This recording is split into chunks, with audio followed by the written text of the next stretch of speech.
Hey, and welcome back to the Bleu Podcast, where we dive deep with innovative brands that we proudly support here at Blue Wave Creative. I'm your host, Tabitha Brown. Today, we talk with Tamara Easley, a premier real estate professional in the DMV. We're going to be talking about navigating the market and empowering clients. So let's get into it. Tamara Easley, yes. Welcome. Thank you. Welcome to the Bleu Pod. We're excited to have you here. I'm happy to be here. We're talking real estate today. Okay. That's exciting. Yeah, it's is. something you may know a little about. Just a little bit. Just perhaps maybe. Just a little. So let's get into this. Okay. Tell me about you. Tell me about who you are, your business, all of that, so we can get into these questions. Okay. So I'm Tamara Easley. I'm born and raised D.C., Washingtonian. Okay, Washingtonian. Yes. Became a realtor about 4.5 years ago. Super exciting transition. Especially here? Yeah, it was a transition here. And prior to that, I've lived several other different lives, but real estate is definitely my calling. And I love it. I love everything about it. Yeah? Yeah. It takes us a minute to get to our calling. That's okay. Yeah, just a little minute, know, just and just say it ain't a 37, bad 8 calling. years, who's counting? So what inspired you to get into real estate? I know that's like such a bait question, but you know, I really want to know what inspired you to get into real estate and what keeps you passionate about it? Especially like, I don't know, we don't know anything about the market, right? So we hear all of these things that are like interest rates and all of this stuff that, the layman doesn't understand. So like what drove you to real estate? Well, funny story, but maybe not so funny story. So I purchased my first house when I was 27. Okay. I didn't know anything about anything. I mean, this was prior to Instagram, maybe, like before all the extra knowledge that we have out here now. And the realtor that I had was, okay, you don't know what you don't know, right? No one in my family had ever purchased a home before. My mom is like one of 14. I'm the only child. And so I was just, Tamara, you have a good job. You should buy a house. Mm-hmm. And so I was like, okay, but I knew nothing about it, of course. So you just trust somebody with one of the biggest purchases of your life, and you don't have anything just to Google a realtor. Yeah, and you don't compare it. So it was actually a friend at the time who was a realtor. And I don't think that I got the best advice from that friend about my home purchase. Okay. And so I didn't really feel like educated through the process. And I kind of felt like when other people around me, other family members were buying houses, I had more information to give them. And then I just was like, man, I should just get paid to do this because I'm actually good at like getting the information. And so I said, I can do this. And I just got licensed. And I said, no one will ever say when they work with me that they weren't educated in the process and they didn't feel like they made like a good decision based on the information that they had at the time. So it was really just about becoming a better version for people for these big houses and purchases that they were doing, just being someone who was trustworthy, who didn't have ill intentions, who wasn't just trying to get a check. Make some money, yeah. Yeah, all those things. So I just wanted to be a better person than the experience that I had. Thank you for that. I will say, when I bought my house, I was like, I have no idea what any of this paper is. Nothing. They took me to a broker and they were just like, here's a gigantic stack of papers. Sign all of them so we can give you a key. Yeah. And I had no idea what I was signing. Correct. So I think it's really like dope that you turned that around and was like, actually, I'm going to educate folks on what they're doing. What they're signing. Like even today, like I have clients that are like, oh, can you send me paperwork? And I'm like, we can schedule a Zoom so that we can go through the paperwork because I don't believe in blind signing. I don't want to just send you things. You're like, oh, my realtor just told me to sign this. You will never say working with me that my realtor just told. You're going to feel overeducated. You hear that? Overeducated. You like overeducation. Yeah. One of my clients, her cousin is actually taking the real estate exam, and she's like, Tamara, she messaged me. She's like, Tamara, my cousin's taking her real estate exam, and I'm helping her study, and I know some of these answers to the questions on the real estate exam. I guess all of the stuff that you were telling me actually sunk in. And I was like, yeah, because you're going to know what you're talking about. Like, you're not just going to go around here blindly buying $500,000 houses. Don't do that. Don't do that.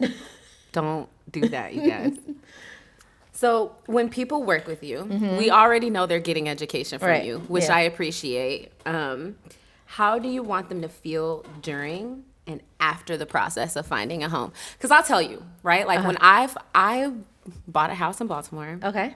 In Patterson Park. Okay. It was the first house I looked at. Listen, that's I went fine. to a couple other ones, was like, I don't care. Yeah. I want that one that I looked at. Yeah. And like that was it for me. Mm-hmm. How do you walk your clients through like the whole process? Like take us through. So if I want to buy a house. This is the only house I want to look at, and I don't want to see anything else. So I have clients that's their house, right? And I say, look, that's fine if it's your house, because I believe in empowerment. I believe in education. I believe you've worked hard to get this pre-approval letter, so you should be able to see what you want to see, right? And if that's your house, then that's your house. I have maybe like 3 clients that have only looked at one house and bought that one house. Okay. And that's fine if that's their thing.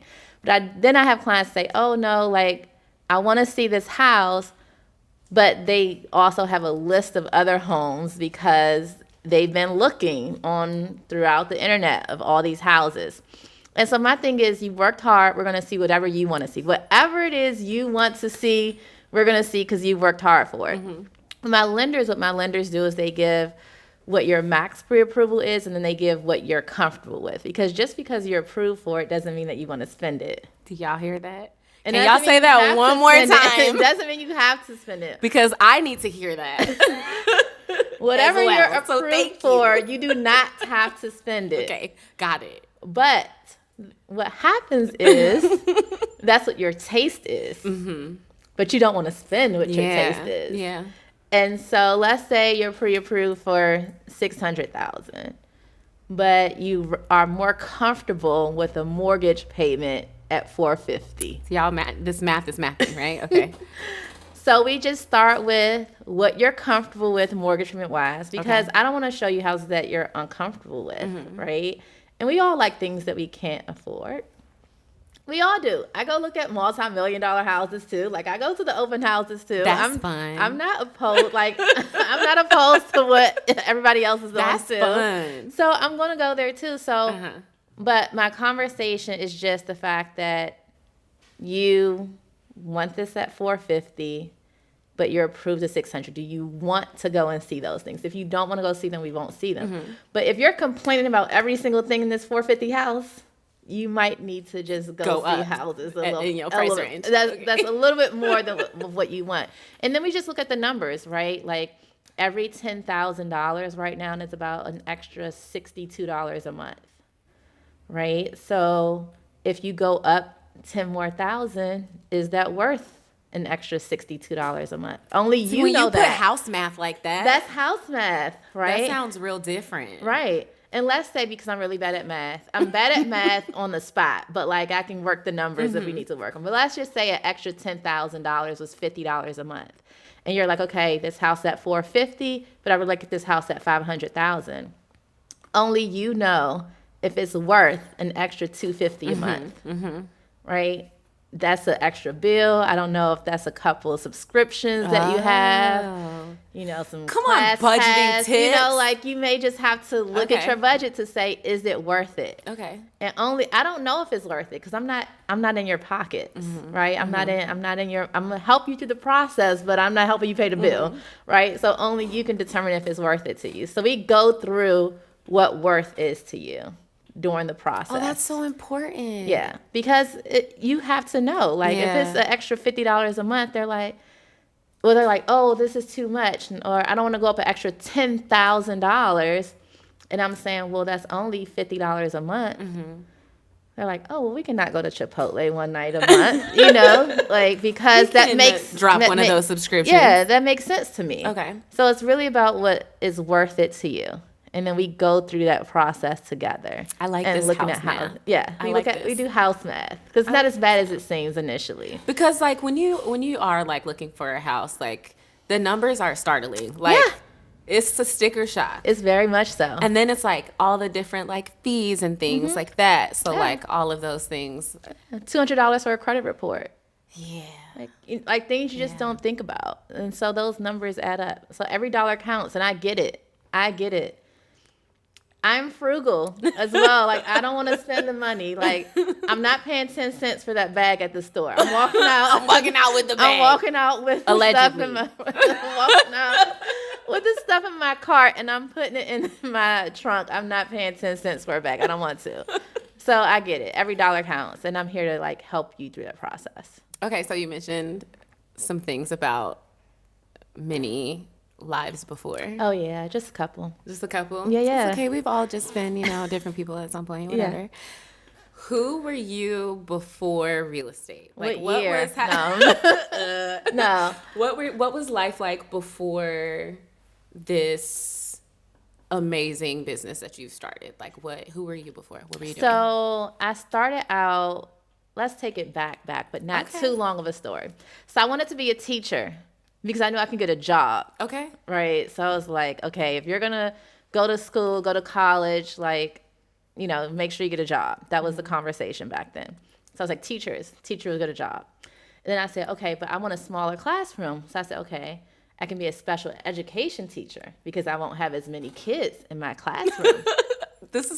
I love this is what we're learning right now. Yeah. Is that Tamara is all about strategy, y'all. Yes, okay. There's a method to all the madness. And so I was doing an externship for special education in high school. And this lady came in and, the kids were, being kids. And this lady came in, she grabbed one kid, took him out, and then she came back to get another kid. And that kid was having a moment. And she says, I'm going to let you have your moment, and I'm going to come back and get you later. And I said, who is that lady who is going to come back and get this kid who's having a moment later? Because I would be that teacher with that kid who's having the moment, right? And she says, I'm a speech therapist. And I said, well, can I be a speech therapist? And she was like, yeah, sure. This is how you become a speech therapist. So I went to school to become a speech and language pathologist. Really? Yeah. So I went to undergrad at Towson. And I did speech language pathology and audiology for an undergrad. I love that all this motivation. Let me tell you something right now, okay? I love the drive behind, like, I want that interaction. Whatever I need to do to get that. Yes, that. I'm going to go to college. I'm going to get degreed. I'm going to do all of the things. Yes. I love that. And she was like, I make really good money. She's like, and I make more than that teacher. And I said, sign me up. Okay. Yes. So then I went to undergrad. I finished undergrad early because I took 21 credits a semester. So I was, okay. In high school. This needs to be a real estate agent. I mean, listen. In high school, when I was like 14, 15, and you think you got a little boyfriend and stuff, I had this little boyfriend. And he was in college. And he was like, take as many credits as you can. Because what happens is people come to college and they take 12 credits. And then they're trying to take 21 and 23 credits at the end to try and catch up. So take as many as you can. So my first semester of college, I took 21 credits. That's insane. And they were like, why are you taking 21 credits? Most people take 12 to 15. And I was like, well, I'm not most people. And I don't want to wait until my senior year where I'm trying to get a job and externships and all these things. I'm trying to make up all these classes. So I had to get signed off to take 21 credits. I took 21 credits. So because I did all this, I ended up graduating undergrad early. So I graduated undergrad early. I went to Michigan State for grad school. I forgive you for that. I'm from Ohio. It's okay. I understand. Michigan State didn't require GREs. That was the real reason I went to Michigan State. Ooh, all them big words? Yeah, I'm not doing that. I don't want a lexicon that large. Yeah, they didn't require GREs. And so I got accepted to 2 grad programs, one in Miami, one in Michigan. And I said, if I go to Miami, I ain't graduating. Yeah, so let me go up north. Good job. Let me go up north. Plus, it was a Big Ten, and I always loved Big Ten. That's a good college experience. Schools. Yeah. Like going to Ann Arbor games and like that crazy experience up there. But what I didn't know is that they still went to school in the snow. Yeah, girl. Welcome to the Midwest. I was like, wait, it's snowing. Where's the delay? Welcome to the Midwest. Growing up, snow days was like, there's 4 feet of snow. Cincinnati public schools are open. Like, what? Yeah, no, I was going like, to school in the snow. There's snow. Well, I didn't even know that it was snow. I just went outside and I was like, there's snow on the ground. Why are people still leaving to go to work and school? And they were like, oh, no, because I didn't live on campus. So they were like, no, you have to go to, like, you're still going to school. Y'all have, like, lake effect snow up there, too. Yeah. I'm like, this is crazy. But yeah, so anyway, went to Michigan State, finished grad school early, came back home, became a speech therapist. I was a travel speech therapist. I'm licensed in Hawaii and California, Washington State, Oh, wow. DC, Maryland, New Mexico. I lived in New Mexico for 9 months. That's fun. Yeah, I woke up to hot air balloons every day. It was like, so exciting. Like, that was so exciting for me. But yeah, so I did infinite toddler therapy, do nonprofit stuff. So it's really just about like educating. I had my own practice with one of my good friends, Joanna, for therapy. We did infinite toddler therapy. We had occupational therapists and physical therapists so cool. that worked for us. And then I was like, I don't want to do it anymore. I'm going to become a realtor. I mean, but also what an amazing career and service to your community to like be able to fall back on when you're done with real estate or when you want to take a break from real estate. So my thing is like, I still keep my license because I like to become, like be an advocate for people and like help them, coach them through whatever process is happening. So like my friends who have students or kids more or less that are having, whether it's learning difficulties or on the spectrum or any type of emotional disturbance, anything like that, where I'm able to like just give them some information. I'm not their speech and language pathologist, but I can give them my licensed point of view and then say, well, this is the specialist that you can still go to help that. Like I had a friend who child was having like really bad feeding difficulties.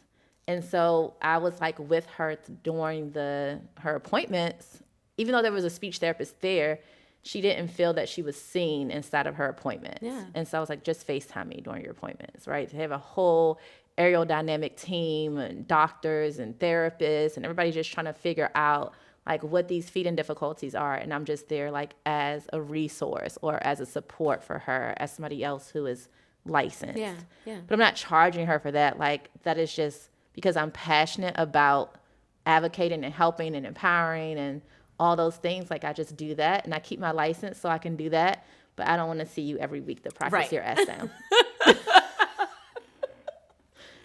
I have no interest in doing therapy every week. To practice your S sounds. I don't want to do that. But there are great therapists that I can recommend you to that will see you This every is not a part of week the service, to however. practice your S and R sounds. I could not help kids. R is such a hard sound to correct.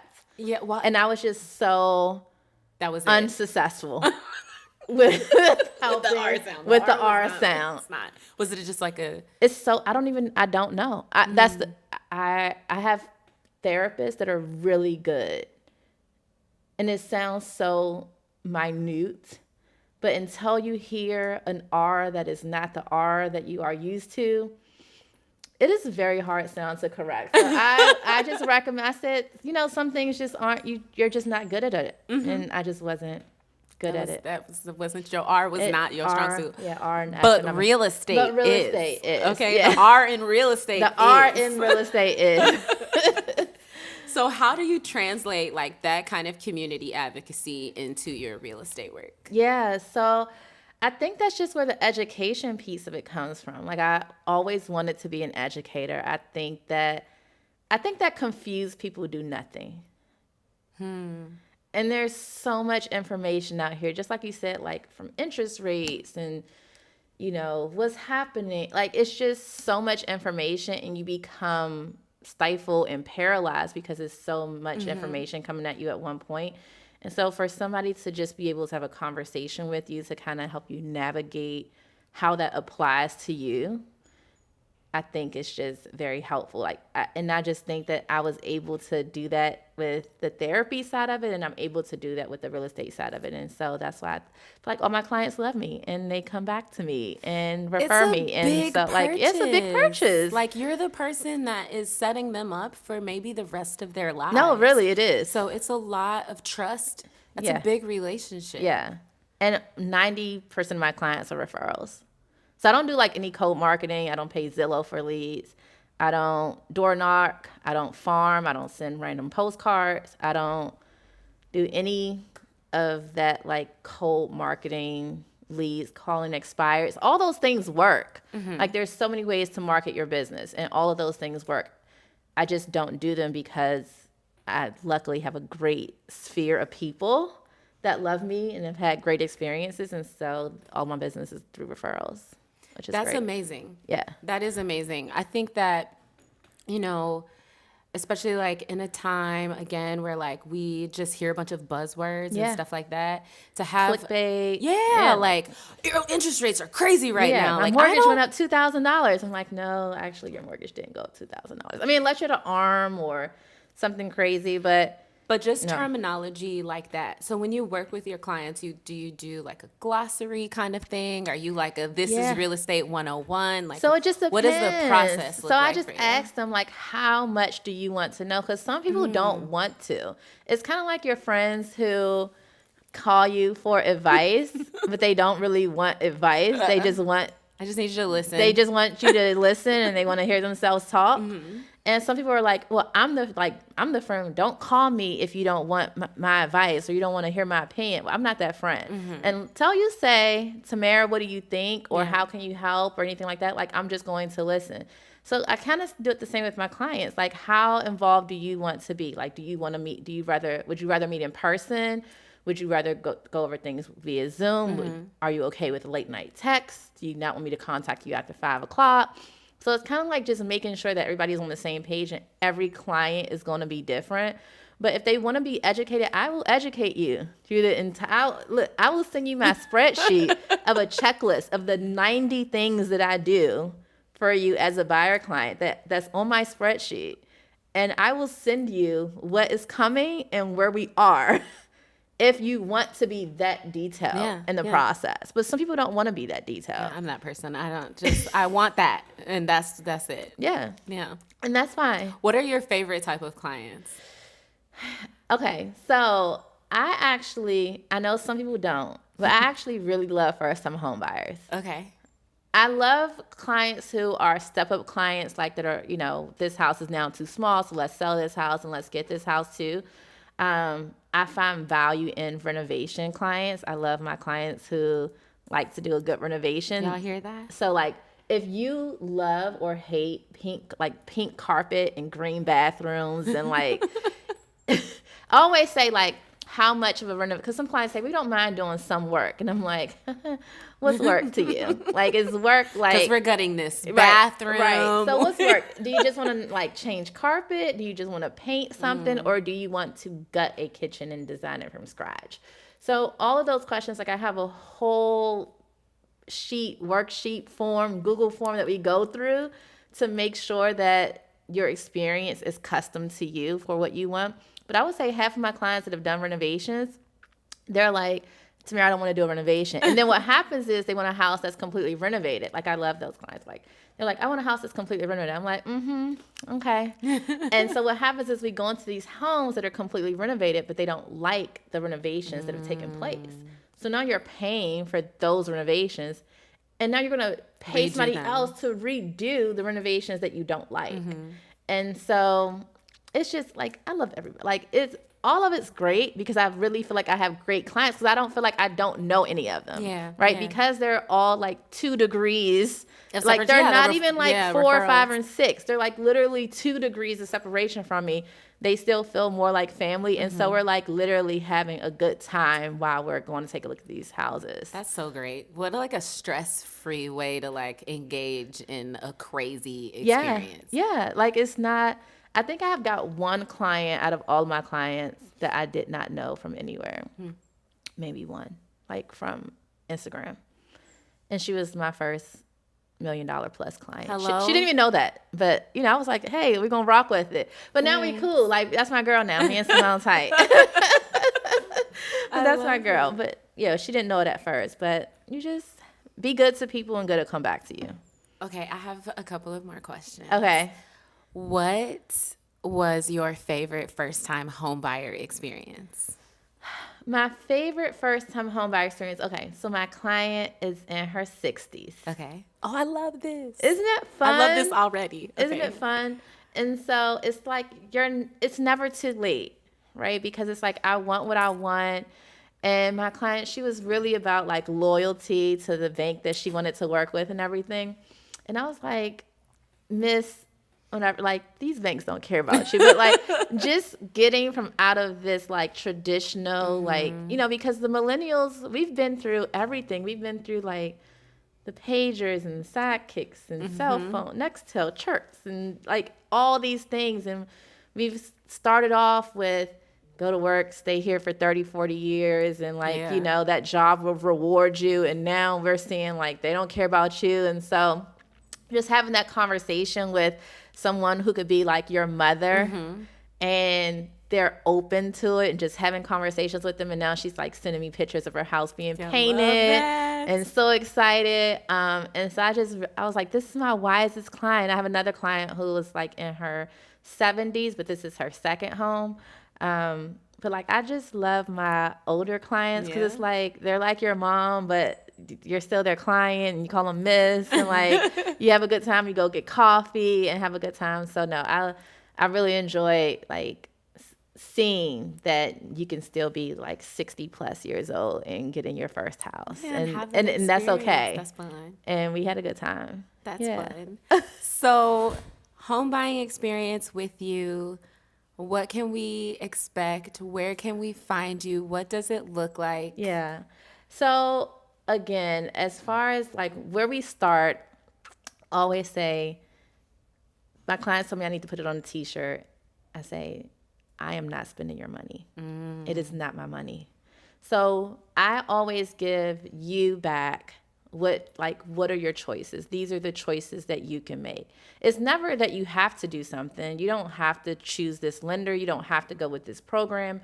You don't have to do anything, but you should have options that are presented to you, right? You should know about whether or not there are down payment assistance programs that work for you. You should know about if you're going to do a renovation loan, should you do a 203K loan, or should you just buy the house and then do another project loan after you purchase the house? Or do you want to buy some land and do a construction to perm? Or like, you should be able to have a conversation with somebody about like what ideally it is and what the situation is currently. And so I'm just really big on just make sure that you are making the decision at the end of the day. Like, I'm not making the decision. Even if when we put in an offer on a house, I give you a range of what that offer should be, why that offer should be this offer. Here are the comps that support this range that I'm giving you. What number do you want the number to be? Because at the end of, like, every single decision that you make during the process with me is your decision. I'm just here to help guide you to be able to make a decision that's educated with stats behind the decision that you're making, so that you feel like it's a solid decision for you and your family. And that changes for every single client. Yeah. This is so much free game. So if your realtor is like, hey, you have to do this, or like, and I always say there are some great realtors. It does feel like, I don't know. Yeah. You know, like, and I don't really understand the process. Yeah. So being able to you don't know what you don't that. know. It's so crazy, because there's some realtors. There are a lot of realtors that are great, but there are some realtors that aren't great. They just got their license, or they just, you know, whatever the case is. But I've got offers where there's misspellings, and you don't know that your realtor is sending an offer in with half of the paragraph misspelled and run-on sentences, and that's why your offer didn't get chosen, because your realtor, in a multiple offer situation, your realtor doesn't seem professional enough, or like they're going to or like they know enough to get advocating for you. Yeah. You don't know. You really don't know. So you're like blindly putting trust in, because you don't know the conversation. Y'all better start asking y'all real estate agents questions. You don't know what, like, because that realtor's having the conversation with the other realtor on the other side. You don't know what those conversations are. You're really just hoping for the best with a lot of money. With your money. You're hoping for the best with your money. And so I hope that everybody has great experiences, but I just know that that's not the case because of what I receive when I'm the listing agent, or even when I'm representing my buyer and I'm like, hey, I'm telling the listing agent that they're missing documents that need to be sent to me for my buyer to sign. They're like, oh, sorry, I'm just getting started. I didn't know what docs needed to be in there. So this is, I love this, because this is like, all right, what a home buying experience with you looks like I'm going to be educated about what I'm doing. Yeah. I'm going to understand that I'm spending my money, you're not spending my money, Right. which actually is a really good, like, sense of ownership. Like, you know what? This is going to be, like, where I'm going to be forever. Yeah. And so, like, that like, reminder is also important. Just because, like, I think in the home buying process, it's easy to kind of get wrapped up in, like, well, I don't know what this means, but, like, sounds fine, I guess. You're going, because I always say, I tell my client, listen, if you don't know something, ask me the question. Mm-hmm. I want you to ask me the question. And if I don't know the answer, I'm going to say, girl, I do not know, but I'm going to find out for you and I will let you know, because I'm not going to BS you, because I can't even lie, because I can't remember the lie that I told. Mm-hmm. So then you're going to know that I'm lying, because let me just go find it. My memory going to fail me every single time. So it's better to just be upfront in the process and know that we are a team. Like, I'm a part of your team, your lender is a part of your team, your title company is part of your team, your inspector is a part of your team. And so that's why the people that I work with directly, they know, like, you can't be a part of my preferred team unless you are educating my people. Like, if you are not educating, I cannot work with you. The quality of care is so great. Because it's so much money, because I don't want my experience to be somebody else's experience. Yeah. Like, I feel like I missed out on like $500,000 of equity because of my realtor. Wow.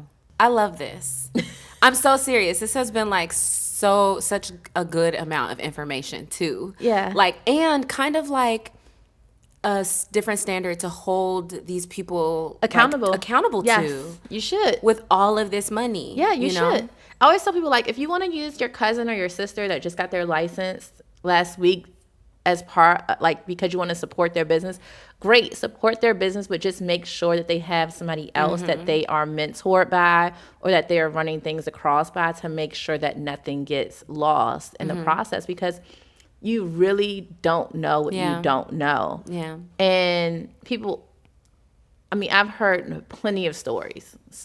I didn't know that I had to pay an upfront water and sewer bill every year for the next 40 years of my mortgage. That was $700 every January. Yeah, well, how did you not know that? It's in your deed. Air rights questions. Yeah. Because I was like, I want to put a deck on top of my house. And they were like, you know, the air rights. Yeah. And I was like, what does that even mean? And why didn't they tell me that? Yeah. Yeah. So, and like, I mean, some things like zoning and things like that. So again, if you don't specifically know, like, you should be able to know where to source the information. Right? And have an advocate that you can go back to and ask. Yeah. And I'm not saying that I haven't missed anything. I mean, there are things that I'm like, oh shit, like, all right, this is due, you know, at midnight tonight, like early on, right? But at the same time, it's not like, this is a lot of money that you're playing with people's money. Yeah. Deadlines are like different per state, like DC, Maryland. I'm licensed in DC, Maryland, and Virginia. They all have different time deadlines. One's 6 p.m., one's midnight, one's 8. Like, you have to know the laws for every single state that you're licensed in too. So, well, we know that you are not afraid of educating yourself about whatever you need to educate yourself about, so you can have the lifestyle you want. I love that. Yes. So much. Key takeaways. What do you want folks to know about you, about your business? I mean, we got some free game today. Yeah, and anybody who, I know a lot of people are becoming realtors, and I know. Ooh, yes. Right. What advice do you have for the person that's like, I'm a realtor now? Because they think that, like, all I do is show pretty houses, right? Like, not me personally, but just like realtors just show pretty houses, because that's what's showcased on social media or online, right? Like, we show houses and we put up keys and we pop champagne bottles and it's all good. But there's literally, like, when I say 90 steps that I go through with each client, there's so many things. That's 4 of the 90 things. Oh, wow. Right? That you're showcasing. And I'm like, oh, I'm just going to do this and it's going to be a very soft life. Some of y'all going to soft y'all asses right out of business. There's no soft life in real estate when you get started. There's nothing soft about the first 5 years, okay? You're going to work your butt off from 8 to faint. And you're like, oh, yeah, I can control my hours. Yeah, you can control your hours, but you're going to be working on vacation. And that's just the way that it is. So I'm not living a soft life, you know, like another 10 years to be soft. Like, and I'm okay with that. But it's not just what you see on social media. But if you we welcome people to become realtors. Just make sure you have really good mentors. That's all. If you don't have, I've paid 5 figures for a mentorship, and if you don't have good mentorship, you're going to fall apart. You're going to be like, there's this whole that's like just such good advice for any industry. Yeah. Like, you pay a mentor so that you don't have to go through their mistakes, right? Like, you get a mentor so that you can see how much they're charging, like what their systems and processes are, so that you can implement those systems and processes and alter them so that they can fit for you, right? And so that's how I really, like, the cheat code to being a realtor. Okay, wait, we got a drum roll. Is a mentor. Like, flat out. Yeah. Because the test does not teach you anything about. It doesn't, y'all, because I took it and it does not. Okay, I was like, it teaches you vocabulary and a couple math questions. Yeah. And you can get every math question wrong and still pass the real estate exam. If you get vocabulary questions wrong, you're going to fail the exam. But that's it. It's vocabulary and some math questions about how big is an acreage. Like, that's it. It does not teach you anything about contract law. And we're not a state in this area that's controlled by, that's an attorney-driven state. Like, Illinois, Georgia are attorney-driven states. DC, Maryland, and Virginia are not. The realtor is the one who is giving you a summary of the contracts that you are signing. It's not an attorney. So, like, if you are not educated on what's on that, you're going to miss something. You're going to miss something, or just tell your clients to sign because you don't know what they're signing either. Did y'all know that? Because I didn't know that. There's some states are like, oh, the attorney. We don't see an attorney until we're under contract. Maybe. Right? Like, so it's just not, all the glitz and glam of what it appears to be.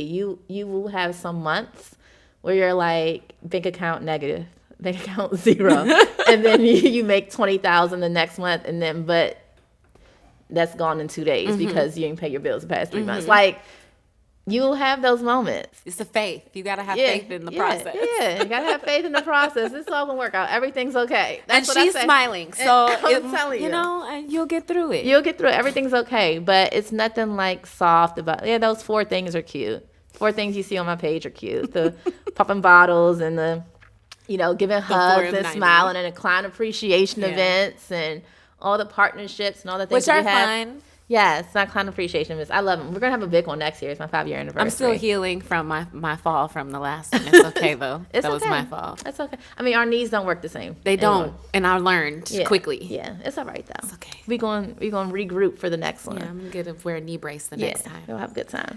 But yeah, so that's really it. It's just making sure that you are well educated because it's so much information. Like, I learn something every single day. Something new. Not something I already knew. Something new I learn every single day in real estate. And if you're not learning something every single day, then that means your clients aren't learning anything either. So thank you for coming on the Bleu Podcast today. Of course. For giving us some free game on how we can make sure that our real estate agents are doing their job for us. Yes. I'm really looking forward to what our partnership looks like moving forward. Yeah. I want our followers to be able to find you. Yes. So plug, please. Okay. So on IG, it is Tamara.Easley. So Tamara.Easley. Okay. That's how you find her? That's how you find me. Word of mouth. Yeah. We like that. Of course. Anything else? Any parting words? Just make sure you're around good people. Like, good people who want to see you win. I couldn't get referrals if it wasn't for my wife. Probably half of my clients are her friends, and then they speak about me in good rooms that I'm not in. And so just make sure you're around good people who want to see you win. And if they don't want to see you win, just drop them. You don't need those people. Yeah, you're not a tree. If you don't like what you see, move. Okay. Move. Come on. I'm going to use that. I'm going to figure out a way to use that. Yeah, thank you so much. Of course. Thank you for having me. I'm excited. We will see you next time. Millennial Peace Sign. If you enjoyed this episode, be sure to subscribe, rate, and leave a review. We like those. You can also follow us on social media at Bleu Wave Creative for updates and more great content. Until next time, keep riding the wave of creativity and stay curious. I'm Tabitha Brown, and I'm out.